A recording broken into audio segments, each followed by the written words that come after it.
Selamat pagi buat kita semua pagi hari ini. Sebelum kita berdoa, mari kita belajar. Sebenarnya ada sambungannya dengan yang Pak Susilo bagikan tentang kedewasaan rohani. Ini salah satu aja bagian dari kedewasaan rohani. Mari kita buka.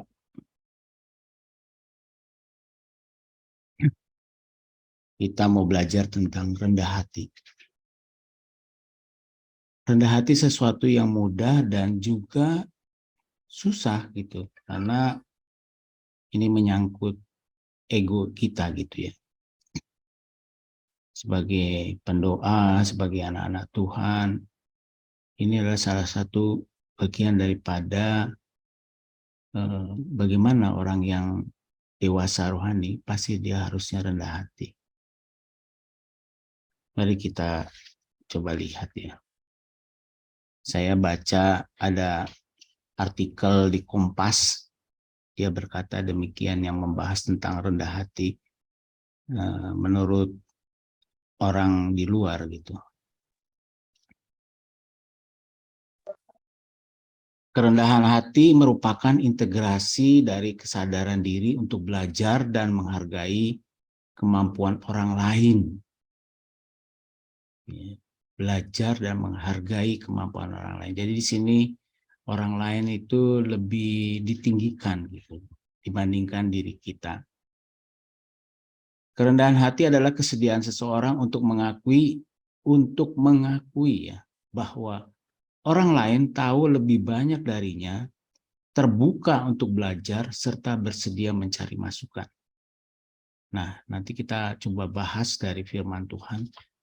Kita anak-anak Tuhan, apakah tetap seberapa penting sih kerendahan hati di dalam kehidupan kita sebagai anak Tuhan? Ini kadangkala kita terlewatkan ya, mungkin karena merasa dirinya lebih daripada orang lain, sehingga kita tidak menghargai kemampuan orang lain, sehingga kita menganggap diri kita lebih tahu daripada orang lain. Ini berbahaya sekali ya. Nanti kita lihat bagaimana Tuhan Yesus mengajarkan kepada kita bahwa kita harus rendah hati. Di sini ada makanan keras yang harus kita makan, harus kita kunyah. Terus kita kunyah seperti sapi kalau sedang memakan, terus gitu merenungkannya sehingga kita boleh menjalankannya. Kebalikan dari rendah hati adalah sombong. Ya. Tinggi hati sedang mengatakan bahwa saya yang terbesar dibanding kamu. Hati-hati. Dengan kerendahan hati, membuat orang lain menjadi nyaman. Kalau kita menghadapi orang, kalau orang itu rendah hati, aduh senang, kita senang bergaul dengan dia. Tapi kalau tinggi hati, rasanya ingin cepat selesailah perbincangan-perbincangan yang sedang berlangsung. Rendah hati artinya ia sangat bergantung pada Allah.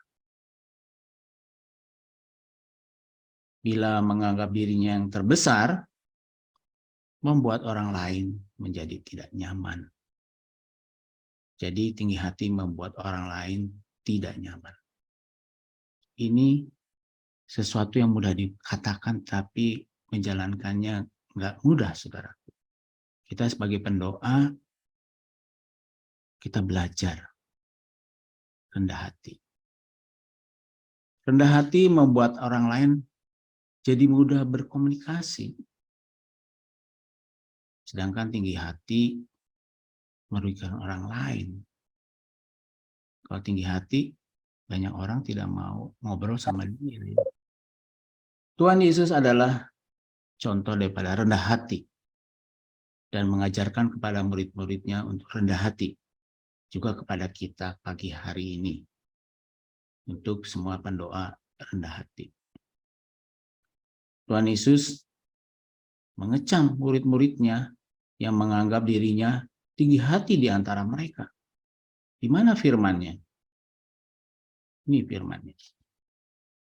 Lukas 22 ayat 24, saya ambil dari bahasa Indonesia sehari-hari. Dia berkata demikian. Di antara pengikut-pengikut Yesus timbul pertengkaran mengenai siapa dari mereka yang harus dianggap paling besar. Jadi saya waktu merenungkan firman ini, orang yang dekat dengan Tuhan Yesus bisa bertengkar ya. Jadi mungkinkah itu juga terjadi pada kita, pada jemaat Tuhan? Mungkin saja, muridnya saja mengalami seperti ini, padahal dia dekat dengan Tuhan Yesus. Lalu ayat 26-nya dikatakan begini. Tuhan Yesus bilang ini, tetapi kalian tidak boleh begitu. Sebaliknya, orang yang terbesar di antaramu harus menjadi seperti yang terkecil. Dan pemimpin harusnya menjadi seperti pelayan. Jadi, Tuhan Yesus mengajarkan demikian. Apakah dia melakukan seperti yang diperkatakan demikian sebagai seorang pemimpin? Mari kita lihat firman-Nya. Ya. Ini contoh fisik yang dilakukan oleh Tuhan Yesus atas murid-muridnya. Yang harus kita contoh sebagai anak-anak Tuhan yang melakukan kerendahan hati. Yohanes 13 ayat 4 dan 5 bahasa Indonesia, ini bahasa Indonesia sehari-hari berkata gini. Sebab itu ia berdiri, membuka jubahnya dan mengikat anduk pada pinggangnya. Sudah itu ia menuang air ke dalam sebuah baskom. Lalu mulai membasuh kaki pengikut-pengikutnya dan mengeringkannya dengan anduk yang terikat di pinggangnya. Apa yang dilakukan Tuhan Yesus, saya melihat juga sering dilakukan oleh anak-anak Tuhan. Tapi hanya seremoni, besoknya enggak rendah hati lagi. Sehingga komunikasi tidak berkelanjut dengan baik lagi. Tuhan Yesus saja melakukan seperti ini. Mencontohkan kepada kita bagaimana kita harus rendah hati. Oleh karenanya saudara-saudaraku, di Roma 12 ayat 10-12 dikatakan demikian. Hendaklah saudara-saudara saling mengasihi satu sama lain dengan apa? Dengan mesra. Seperti orang-orang yang bersaudara dalam satu keluarga. Dan hendaknya kalian saling mendahului memberi hormat.